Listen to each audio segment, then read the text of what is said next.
A year that hit different. R&B music was at its most powerful, most soulful, most honest.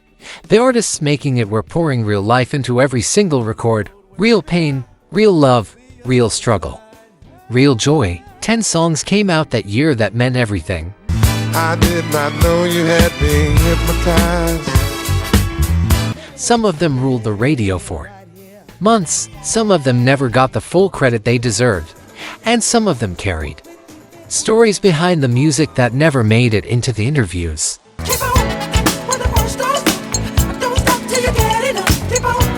But here is the part that might stop you cold. You think you know 1978. You think you remember these songs. There is at least one record on this list whose real story, the truth behind how it was made and what happened after, has never been told the way it deserves to be told.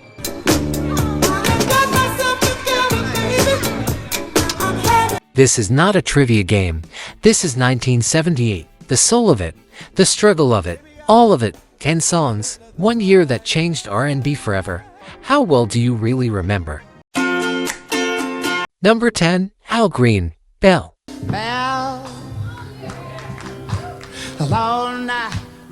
Picture a Sunday morning, early, the kind of quiet that only exists before the rest of the world wakes up.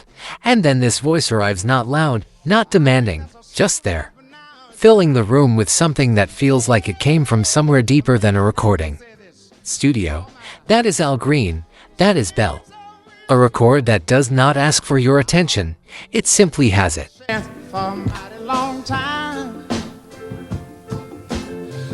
The feeling of this song is devotion, pure and complicated, completely sincere devotion, not the romantic kind, or not only the romantic kind.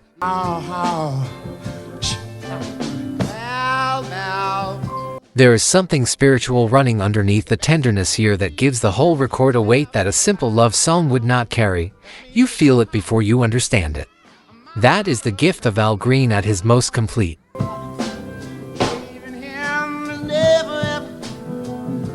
Produced by Al Green and Willie Mitchell at Royal Studios in Memphis, Tennessee. Released on High Records in 1977 with significant chart impact carrying into 1978.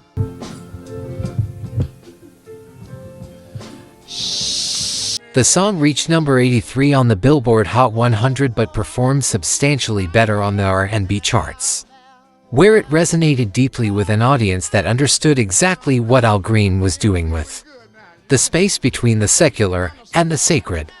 Please, I'd never go so far. The lyrics speak to a woman tenderly, directly, but the emotional register of the performance reaches somewhere beyond the personal.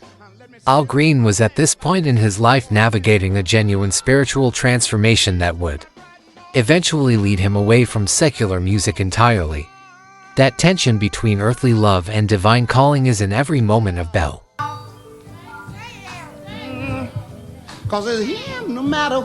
The fun fact that gives this record its full context is the period it came from in Al Green's life. He had experienced a traumatic personal incident in 1970 that profoundly affected him spiritually. By the time he recorded Belle, he was already moving internally, privately, toward the ministry that would eventually define the second chapter of his public life. Oh, let me say this now. Belle. The tenderness in this record is real. The searching quality in the vocal is real. You are hearing a man at a genuine crossroads, making music that honors both where he has been and where he is going. No, it's you I want, but him that I... It sits outside the mainstream R&B conversation about 1978, partly because Al Green's transition away from secular recording in this period means his late High Records work is sometimes treated as a farewell rather than as a peak. But Belle is a peak. Yeah, I'd like to say this one. The craft, the emotional depth, the production, all of it is operating at the highest level. It simply asks you to slow down enough to hear it. And in 1978, the radio was not always patient enough for that. Some records do not chase you. They wait for you to be ready. Belle is one of those records. One more thing. Belle. Stay with me because number 9 is a record that hit the R&B charts in 1978 with a momentum that felt like something inevitable arriving. Number 9. Chic, Le Freak. Have you heard about the new dance craze? Listen to Here is something I want you to understand about this record before we talk about anything else. Le Freak sounds like pure celebration.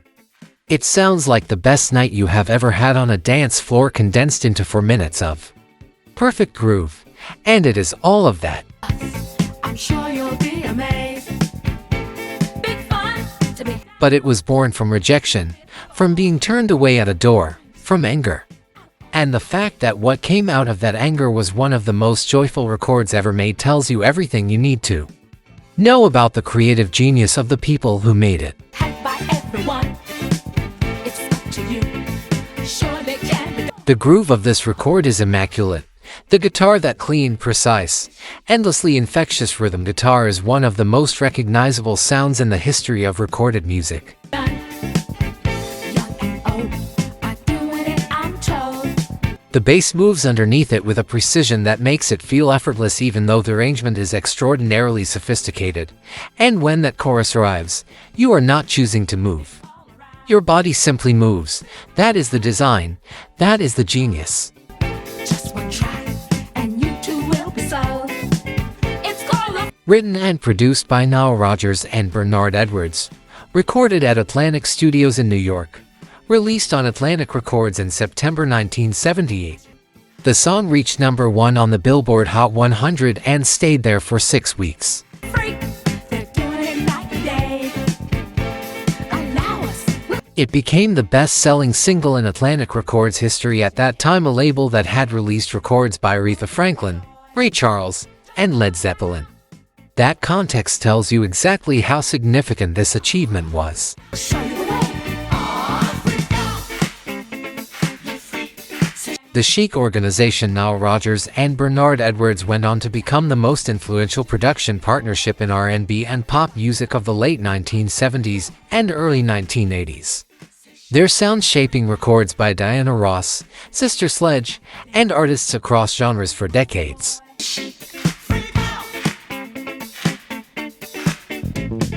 The fun fact that reframes the entire record, and this one genuinely changes how you hear it, is the story of its creation.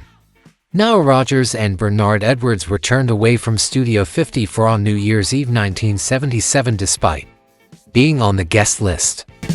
All that pressure got you down. Has you They went home frustrated and angry, and in that frustration they wrote a song about it. The original working title was not suitable for this video. What became Le Freak the most joyful, inclusive dance record of its era started as an expression of being excluded. spinning all around.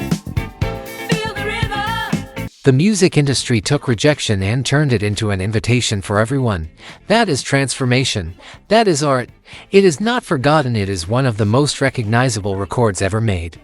But it is sometimes heard as a disco artifact rather than as the R&B landmark it actually is. Chant the rhyme. Come on along and have a real good. The genre wars of the early 1980s and the specific backlash against disco sometimes caused Le Freak to be categorized in ways that separated it from its R&B roots. Nile Rodgers and Bernard Edwards were R&B musicians making sophisticated black music. That context is always worth restoring. Time. Like the days of stopping as a boy.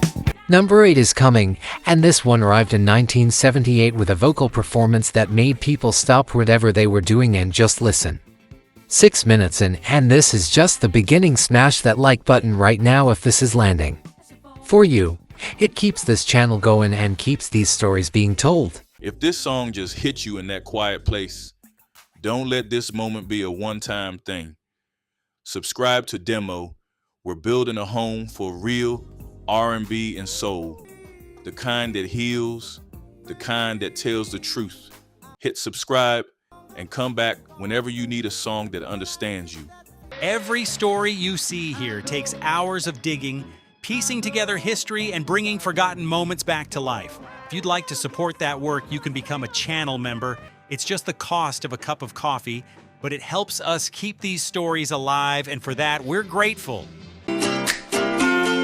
Number 8. Earth, Wind and Fire, Got to Get You Into My Life. Got to get you into my life, into my life. There are cover versions that respectfully interpret an original, and then there are cover versions that take a song apart. Find something inside it that even the original artists did not fully excavate, and rebuild it into something that feels like the definitive version. Got to get you into my life. Earth, Wind and Fire's recording of Got to Get You Into My Life is the second kind. When you hear Maurice White and Philip Bailey bring that horn section and when the energy of that band in full flight wraps around a Beatles song, you feel like you are hearing what the song always wanted to be. Into my life. The feeling of this record is joy with muscle behind it. It does not float. It moves with purpose. The Earth, Wind and Fire horn section, one of the greatest in the history of R&B, transforms what is already a joyful melody into something that feels like a physical event. Got to get you into my life, into my life. You hear it and you need to respond. Your foot moves, your head moves, something in you recognizes that this level of musical execution requires a physical acknowledgement. Produced by Charles Stepney and Maurice White. Recorded and released on Columbia Records in 1978 for the St. Pepper's Lonely Hearts Club Band film soundtrack. Got to get you into my life, into my. The song reached number 9 on the Billboard Hot 100 and number 1 on the R&B charts. Earth, Wind and Fire in 1978 were operating at the absolute peak of their creative and commercial power, every element of the band functioning at the highest level simultaneously.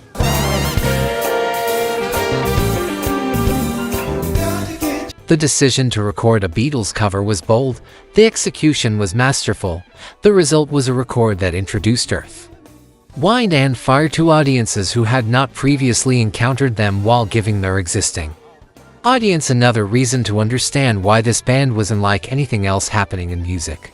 Into my life, into my life. The fun fact that gives this record its proper weight is that the Beatles themselves, Paul McCartney specifically, have spoken warmly about how the Earth, Wind and Fire version revealed something in the song that he had not fully heard before.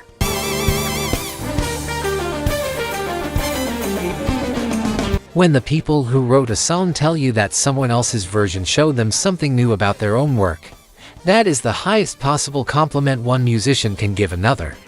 Maurice White heard something in that song and brought it fully into the light.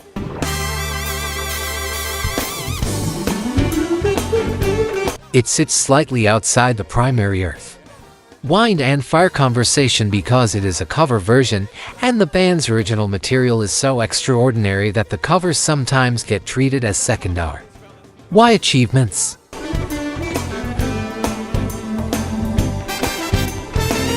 But Got to Get You Into My Life is not a secondary achievement. It is a demonstration of what happens when musicians of this caliber find a song that fits their gifts and give it everything they have.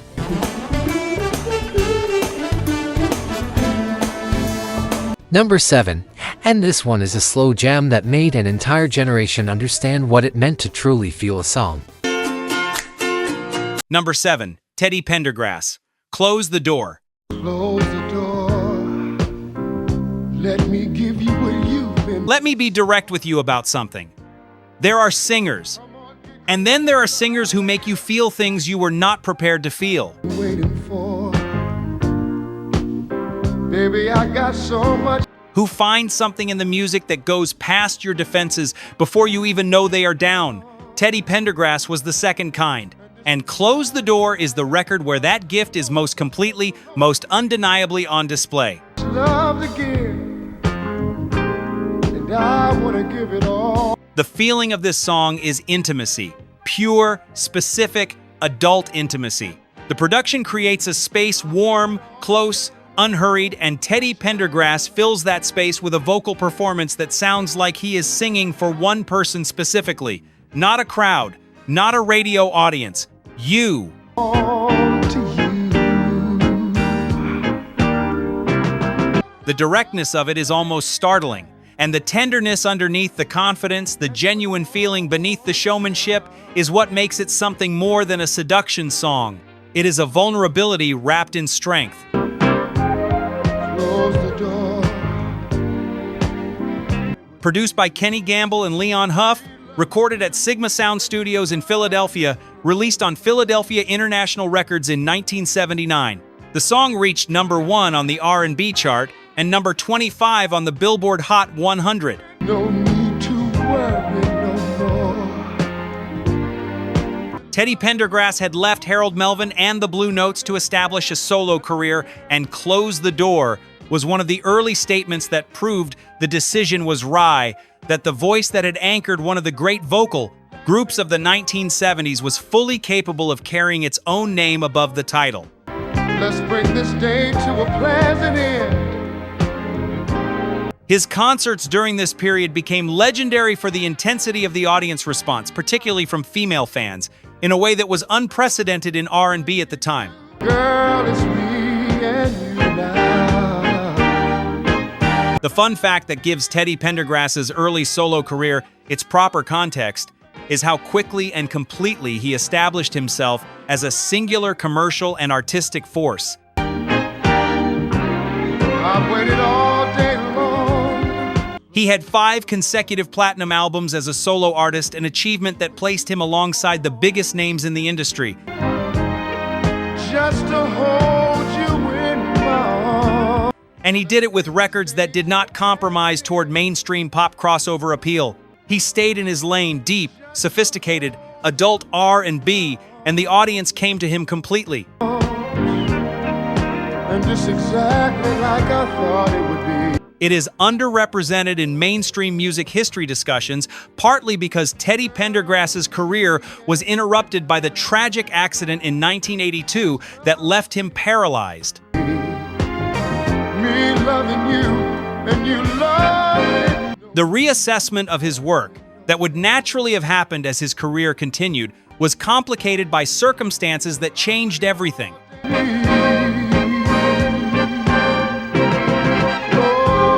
His legacy deserves to be evaluated on the extraordinary work he produced, and Close the Door is among the finest of it. Let me rub your back where you say. Number 6, and this next one proves that sometimes the most powerful R&B records are the ones that say the most in the fewest words. Number 6, Rufus and Chaka Khan, Stay. Stay with me now, don't you let me go. Picture a room where 2 people are at the end of something. Not fighting, not angry, just at the place where a decision has to be made and both of them know it. And then Chaka Khan opens her mouth. Make it somehow. I got to let you know that And suddenly the room is not about a decision anymore. It is about feeling, about the specific, indescribable experience of not wanting someone to leave when you know you cannot give them a reason to stay that is good enough. That is, stay. I make it somehow, some way. The one way. That is what Chaka Khan does to a song. The feeling here is raw and sophisticated at the same time. The production gives the vocal space to breathe, to do what it needs to do without getting in the way. And on the day, what I'm doing's gotta pay some way. And Chaka Khan's voice takes that space and fills every inch of it with something that does not have a precise name. Call it soul, call it truth, call it the sound of a human being feeling something completely and refusing to hide it. Somehow, like a little baby. Produced by Alan George and recorded for the Ask Rufus album on ABC Records in 1977, with significant R&B chart impact through 1978. Baby, when he cries, he's got something on his mind. Rufus and Chaka Khan occupied a unique space in the R&B landscape of the late 1970s, a multiracial band led by one of the most gifted vocalists of her generation, making music that was sophisticated enough for serious listeners and immediate enough for the dance floor. World's full of lies. You need a guy. The good Stay sits on the quieter, more intimate end of their catalog away from the funk and the groove, and it is in that quieter space that Chaka Khan's full vocal range and emotional depth is most clearly visible.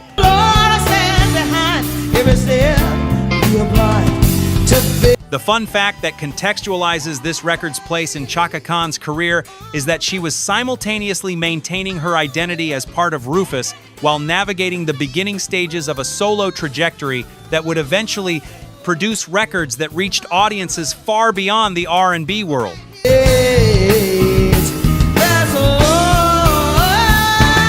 The tension between her group identity and her individual artistic identity was present throughout this period. Stay sounds like a record made by someone who knows exactly who she is, even if the world around her is still in the process of figuring it out.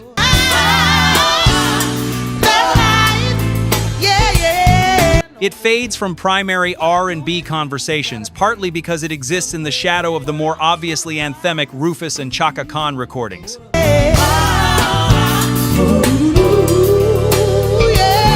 When your catalog includes records as explosive and immediate as some of their better-known work, the quieter, more introspective records sometimes get overlooked in retrospectives. But the quiet records are where the real depth lives.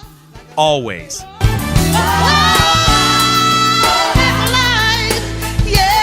We are halfway through this countdown, and I want to know right now which of these 6 records is sitting with you the heaviest. Drop it in the comments. Tell me why. I read every one. Number 5, Marvin Gaye, Got to Give It Up.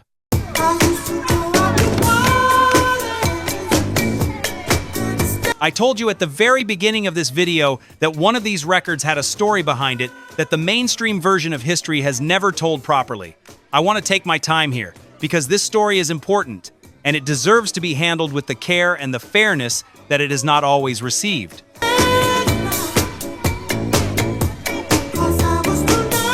First, because nothing else makes sense without it, let me tell you what this record actually is, what it actually does to you when you hear it.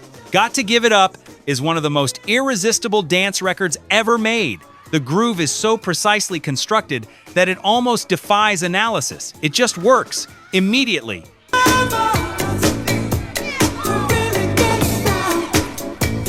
In your body, before your brain has processed a single note. The bass line is deep and forward. The percussion creates a texture that feels like movement itself. And Marvin Gaye's vocal, playful, alive, slightly breathless sounds like a man who is genuinely having the time of his life.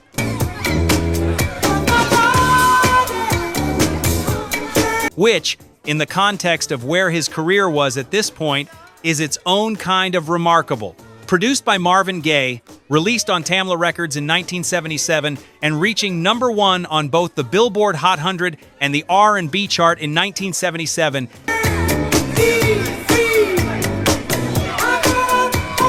and maintaining enormous cultural momentum through 1978. The song was one of Marvin Gaye's biggest commercial successes as a solo artist in the mid to late 1970s, a period when he was rebuilding his career following a tumultuous personal and professional period.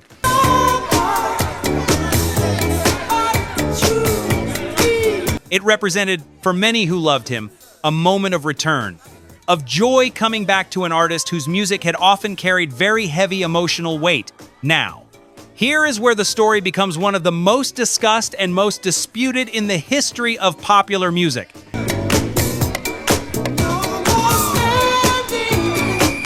And I want to be fair here, because there are genuinely different versions of what happened, and the full legal and creative truth is complex. In 2013, the family of Marvin Gaye filed a lawsuit against Robin Thicke and Pharrell Williams,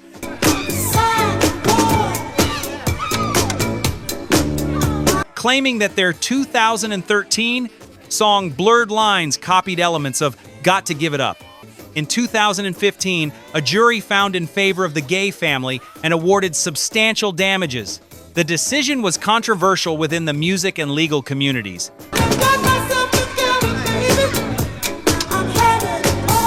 Some people said the ruling was correct, that Blurred Lines had borrowed too heavily from the feel, the groove, the sonic landscape of Marvin Gaye's record. Others, including musicologists and legal scholars, argued that the ruling set a dangerous precedent by potentially allowing the copyright protection of a musical style or groove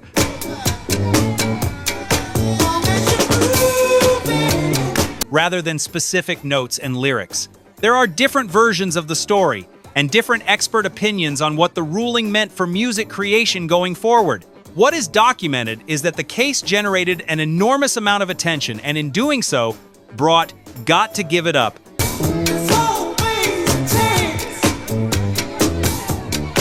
back to the center of public conversation in a way that introduced it to younger audiences who had not previously known the original. In interviews, Pharrell Williams spoke about the influence of Marvin Gaye and the era of music he grew up loving. The Gaye family spoke about protecting the legacy of a creative genius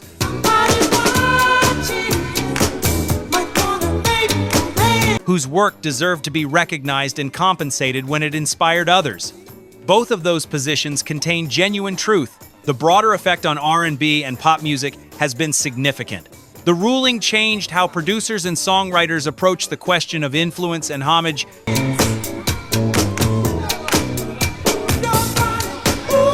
How much a contemporary record can lean into the sound of a classic without crossing a legal line. That conversation about where inspiration ends and infringement begins is still happening in music studios and courtrooms today. What does not require legal adjudication is this.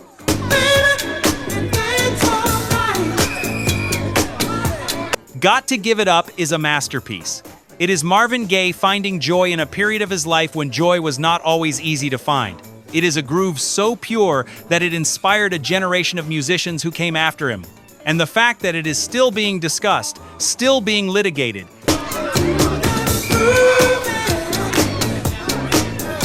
still generating conversation 50 years after it was recorded, that is its own kind of immortality. That is why this record is not just music, it is history. And the conversation it started did not end when the song did. Number 4. And after all of that, this next one is pure, beautiful, completely unhurried R&B that proves sometimes all a great song needs is a voice and the truth. Number 4. Patti LaBelle, Isn't It a Shame?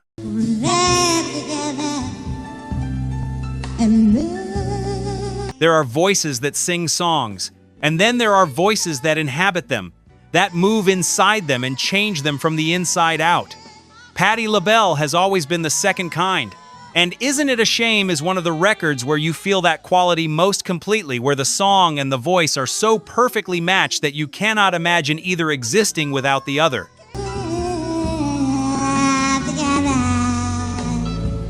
The feeling of this record is dignified heartbreak, not the kind that collapses, the kind that stands up straight and tells the truth about itself without flinching. There is a strength in how Patti LaBelle delivers this performance that makes the vulnerability in it land twice as hard, because you know she is not hiding anything. She is showing you exactly what the hurt feels like.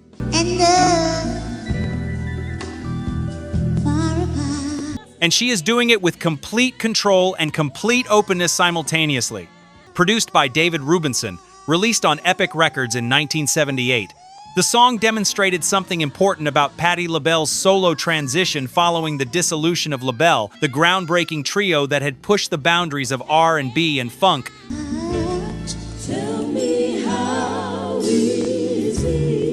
With records that challenged convention, in terms of sound, image, and subject matter. As a solo artist, she was finding a lane that honored her extraordinary vocal gifts while building toward the commercial breakthrough that would come in the 1980s. Isn't It a Shame is a record from the building period, from the time when the foundation was being laid.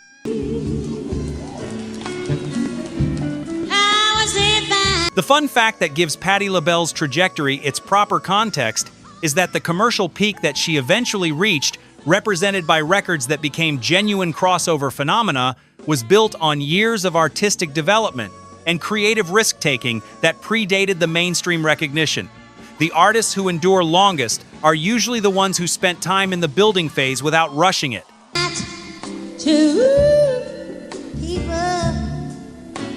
Patti LaBelle's building phase produced records of extraordinary quality. This is one of them. It is underrepresented in R&B history conversations, partly because the records from an artist's pre-breakthrough period tend to be reassessed through the lens of what came later. They get treated as prologue rather than as chapter.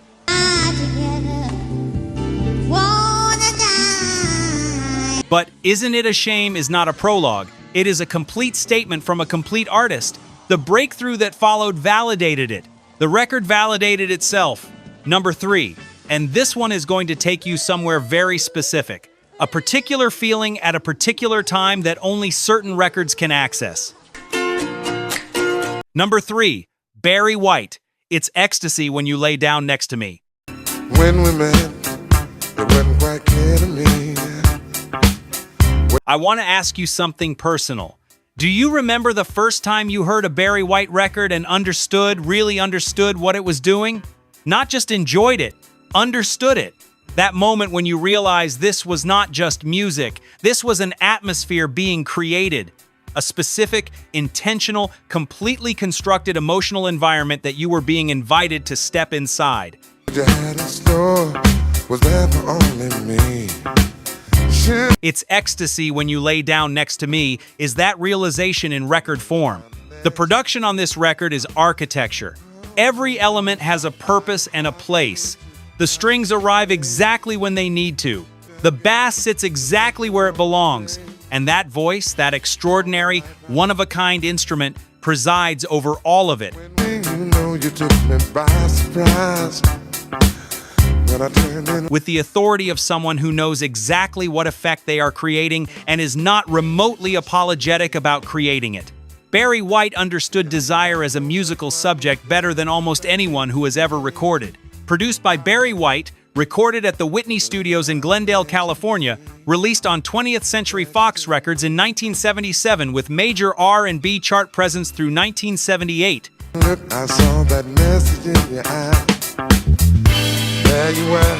The song reached number 4 on the Billboard Hot 100 and number 1 on the R&B chart. Barry White's Love Unlimited Orchestra, the lush orchestral backdrop he created for his recordings, represented a level of production ambition that was unusual in R&B of this era. He was making records that sounded like film scores. Out there on the floor, the way you move, girl. Records that did not just accompany a feeling but created one from scratch. That sophistication was both his greatest achievement and the reason some critics of the time did not always take him as seriously as they should have. The fun fact that reframes Barry White's entire artistic contribution is how deeply his production techniques influenced the decades that followed. It made me want you more. I did not know you had me. Producers working in quiet storm R&B, in soul, in neo-soul, in contemporary R&B, all carry some element of what Barry White built in those Whitney studio sessions. The architecture of intimacy that he pioneered, the use of orchestration to create emotional space. Hypnotized to the movement of your body. The understanding that a great R&B record is as much about what surrounds the voice as about the voice itself. That understanding runs through an enormous amount of the music that came after him. It fades from serious R&B critical conversation, partly because Barry White's persona, the image of the walrus of love, Dancing in my eye, I knew I had to hold you. The conscious construction of himself as a romantic archetype sometimes became the thing people discussed instead of the music.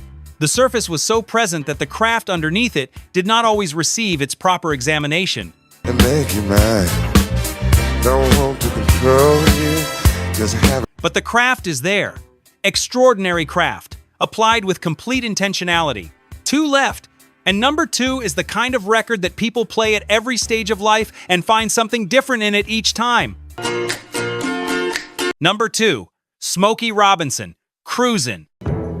Baby, let's cruise away. There are songs that age, and then there are songs that do not age that exist outside time somehow, that sound as complete and as present the 1000th time you hear them as they did the first. Cruisin' by Smokey Robinson is the second kind. From here. It has been 47 years since this record arrived, and it still feels like it was made this morning. For you. Specifically, for you. The feeling of this song is freedom, not the dramatic kind, the quiet kind. Don't be confused. The kind that comes on a warm evening when you are exactly where you want to be with exactly who you want to be with, and there is nowhere else you need to go and nothing else you need to do. The production breathes, the guitar is warm and unhurried. The way is clear. And Smokey Robinson's voice, one of the most immediately recognizable instruments in the history of popular music, floats over all of it with a lightness that sounds effortless and is the product of a lifetime of craft. Written by Smokey Robinson and William Mickey Moore, produced by Smokey Robinson. And if you want it, you got it. Released on Tamla Records in 1979 with its origins and recording sessions firmly in 1978. The song reached number 4 on the Billboard Hot 100 and number 1 on the R&B chart. It represented a significant moment in Smokey Robinson's solo career, a return to the kind of warm, intimate, unhurried R&B that had always been his natural home after a period of attempting various sonic directions. This is not a one-night stand. He came back to himself with this record, and the audience came back to him completely. The fun fact that gives Cruisin' its full emotional weight is the story of where Smokey Robinson was in his life when he wrote and recorded it. He had been through a period of significant personal difficulty and professional uncertainty.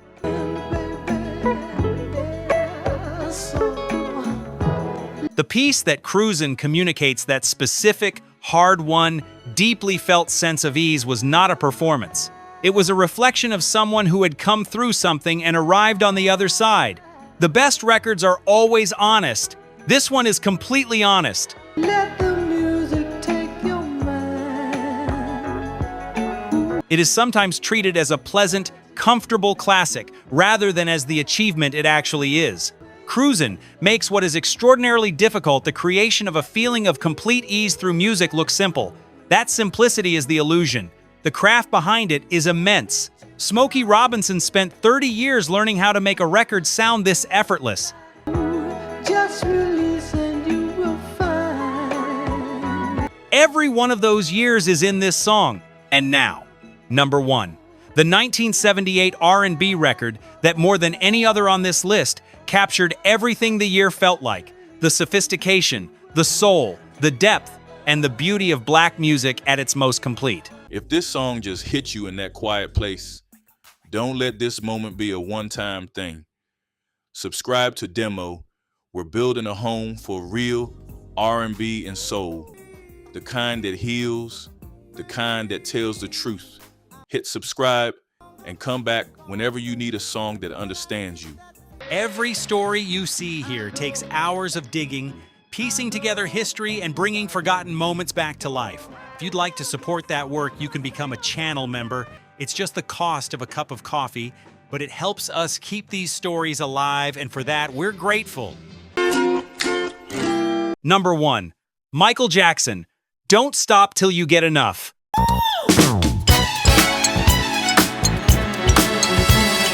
I want you to think about what it means to be 20 years old and write, produce, and perform a record that immediately announces you as one of the most gifted artists of your generation. Not as a member of a group, not as someone's protege, as yourself, on your own terms, with your own vision. That is what Michael Jackson did with Don't Stop Till You Get Enough.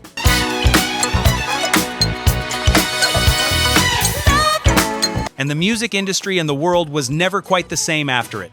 The feeling of this record is pure kinetic energy. From the moment it starts, that string introduction, those horns, and then the rhythm arriving like something being switched on, you are in it. You cannot be adjacent to this record. It pulls you in completely.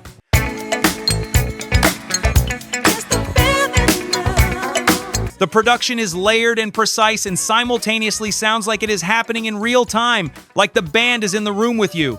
And Michael Jackson's vocal, that specific combination of power and vulnerability, of control and abandon, is operating at a level that 20-year-olds simply should not be operating at.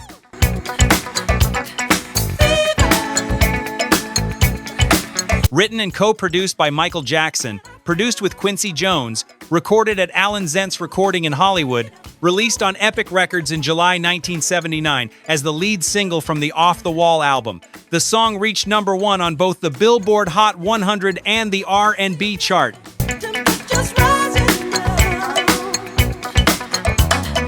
Off the Wall became the first solo album by a black artist to produce 4 top 10 singles on the Billboard Hot 100, an achievement that demonstrated the album's crossover reach without compromising its R&B foundation. Quincy Jones's production gave Michael Jackson's vision the sonic architecture it needed, sophisticated enough for the most discerning listeners,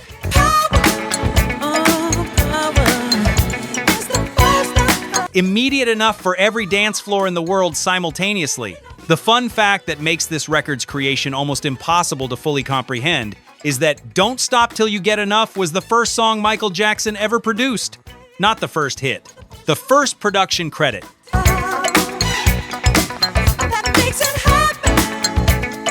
He went directly from never having produced a record to producing one that went to #1. That is not a career arc. That is a declaration of arrival. It is not underrated. It is one of the most celebrated records in pop and R&B history.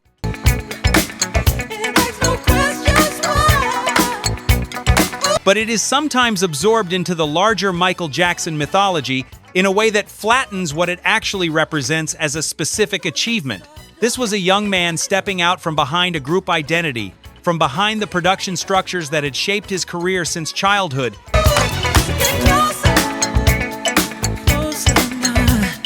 and saying, "This is who I am, this is what I hear, this is what I can do." And what he could do was change everything. Don't Stop Till You Get Enough is not just the best R&B record of 1978.